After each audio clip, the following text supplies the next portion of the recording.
In this video I'm going to be talking about roads and how to make them as versatile as possible.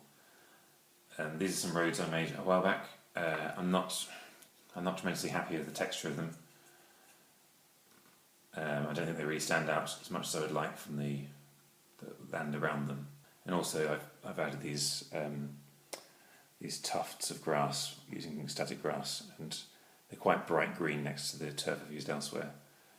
It looks quite spotty, so this video is definitely not about the texture. I think there's plenty of other better ways that you can model your roads with mud effects and so on.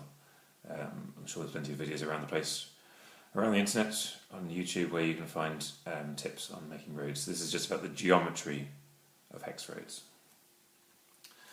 So these are some, as I said, I made earlier.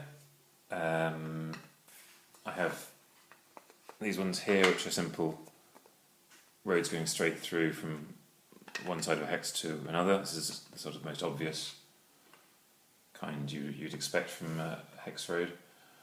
And then you have a curve going from the middle of one edge to the middle of another edge. And as it happens, I've got this one going up a slope.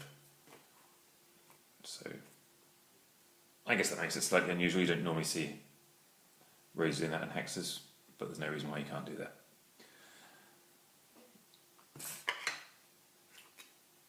Or continue your road up. So what am I doing that's different here? Well, what I found with roads like this, particularly as your terrain gets much bigger, is that it looks quite odd that you have these very straight roads with a sudden turn in them, and these 60-degree turns, and it just looks kind of weird. You also don't get t-junctions and crossroads, which are sort of quite normal things to have with roads. Certainly, if you're going to be doing any World War II gaming or anything like that, a crossroad is, there's so many battles which were about taking or holding junctions to stop armoured support, to let your armoured support come through and prevent the enemies from coming through. So it seems a shame not to actually have proper crossroads. So the way I went about that was, in addition to having these paths which go straight through, I don't know whether you can see this in the camera, but it's going straight, paths going straight across. We have these ones which are still going from edge to edge, but it's going straight across this way, so they're at right angles to the other ones. And somewhere here, this one here, I have what's a t-junction. So the t-junction is taking me from these straight roads going this way to a road going along here. So that true 90-degree angle. And that's what we're going to talk about today. So when you make this second kind of hexagon, second kind of road hex, you might think, oh great, I can just attach it onto this one and my other ones directly, and you kind of can. I think it looks a bit poor myself, to have that sudden change of angle. It's fine for T-junctions, but we don't normally get roads like that. Also, the width of the road is going to be slightly different. You can't tell too much here because I've got the turf kind of running. This is meant to be sort of a slightly overgrown trail, so you can't see exactly where the edge of the road is. So it kind of hides it, but the width here is not going to be exactly the same as there. Right. So what we'll do then, and here's, whilst we're at it, here is one for the edge of the tabletop. I said before, it's always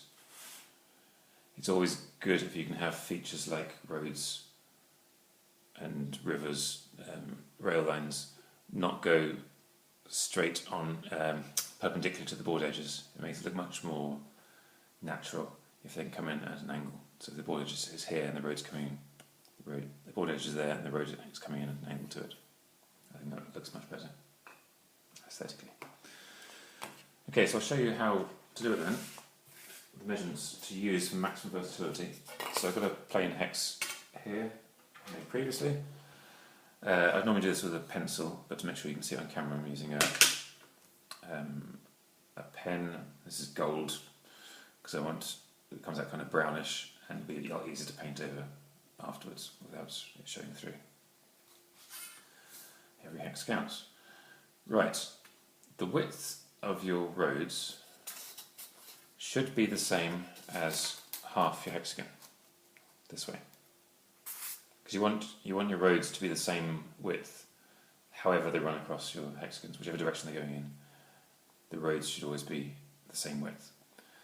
Now, the hexagons we have with the Hex Terrain Toolkit, as you probably know, are 100mm from corner to opposite corner, which mathematically means that they are 86.6mm from edge to opposite edge. And we want our road to be half of that width. So 86.6 halved is 43.3. So if I were going to mark on here, so our sides are 50mm each, so I'll do a little mark at 25mm to find the middle, and then we want to get 43.3 sent to the middle. So half that again is 21.65. I'll make the middle point, and then mark my 43.3.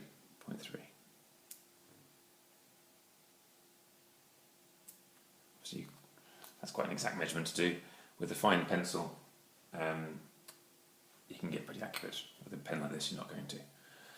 And I mark the same on the opposite side. Another trick you can do, instead of having to do quite this precise measurement, is that some of the tools in the toolkit will be exactly half a width, 25mm. You can use that to help you speed up a bit. So halfway. Oops.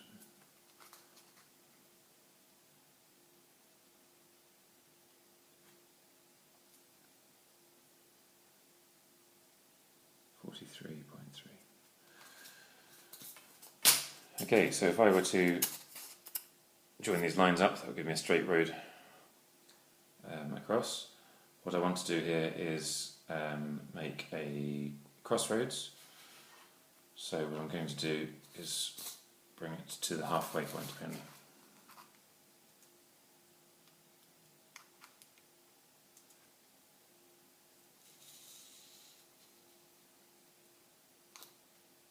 Which is about there.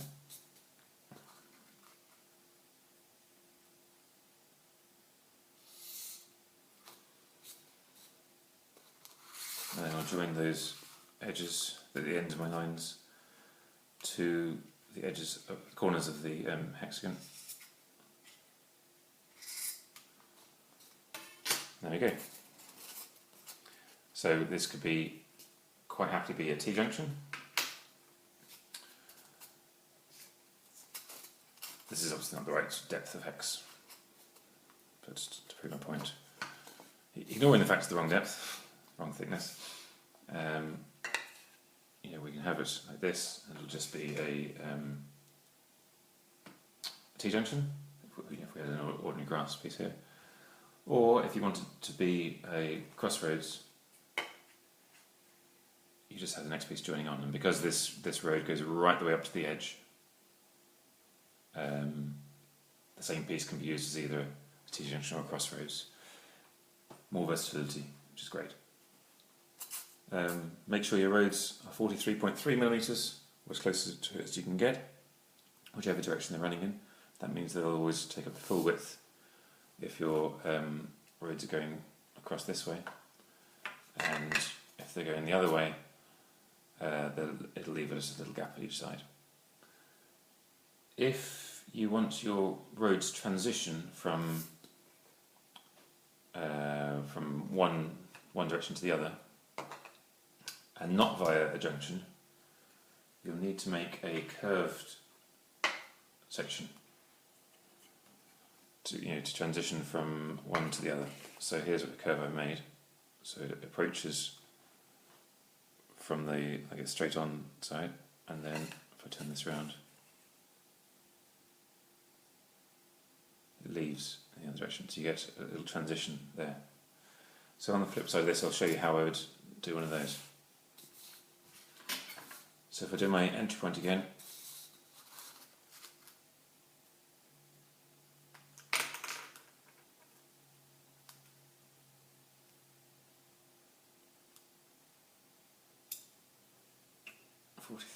.3.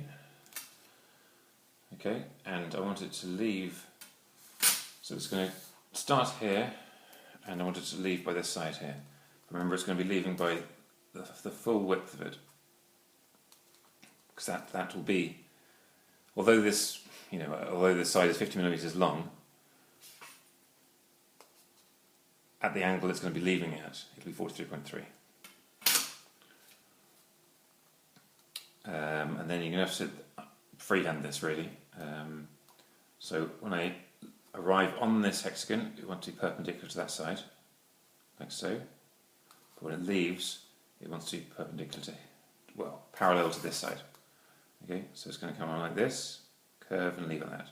So let's just freehand it. Something like that. And the opposite side, I want the same. So it's going to come around like this, curve and leave.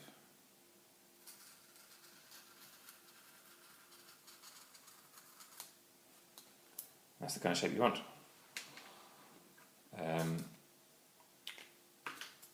If you don't get it right the first time, you're just marking this on, so it won't be set in stone until you've applied your stone onto the road surface or whatever you're going to texture it with. What I would say is if you want something a bit overgrown, something like this, then paint the whole thing first, then apply your road texture, dry brush or whatever you're going to do, and then do the turf last, so then the turf will go over the edges a bit. Whereas if you want it to stand out a bit more, you might want to, say, mask this area, put masking tape down, apply the turf, remove the masking tape, so you've got a nice clean lines for your paved road, which you've either paint before if you're confident in your masking tape coming off without removing this paint surface, or paint afterwards. Okay, that's it for roads. Thank you for watching.